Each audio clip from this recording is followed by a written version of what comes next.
right now, energy radiating from the sun is making me sweat. Fortunately, solar power technology also allows me to use the sun's energy to cool off a bit. Your move, son. Right. Anyway.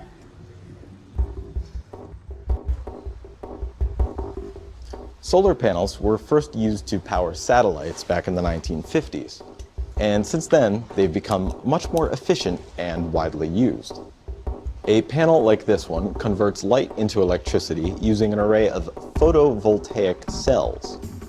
These cells are surprisingly simple devices, similar to diodes. A diode uses two types of silicon stacked together to allow electrons to pass in a single direction.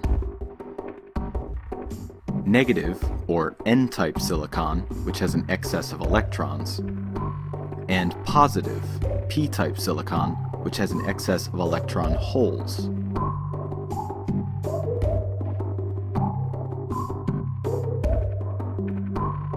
Similarly, a photovoltaic cell uses a wide, flat layer of P-type silicon covered by a thin layer of N-type silicon.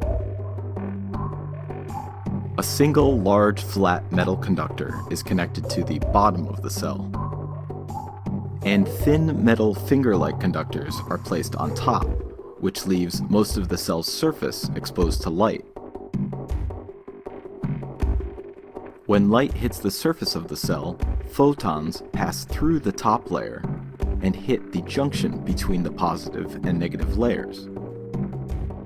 This knocks electrons out of their holes and towards the top of the cell, while those resulting holes are pushed down towards the bottom. When we connect a circuit to the cell's conductors, electrons leave the negative layer and travel through the circuit in order to reach the available holes down on the positive layer. All the while, more photons are knocking electrons out of holes, and the cycle continues. That's quite a bit different from what a diode does, eh? I mean, a diode can't generate electricity or respond to light. Or can it?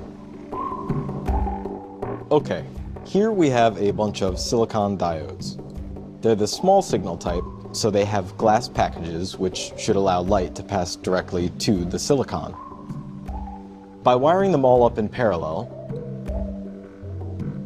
and exposing them to light, we can see that, in fact, they do produce a little over 200 millivolts. And what about light-emitting diodes?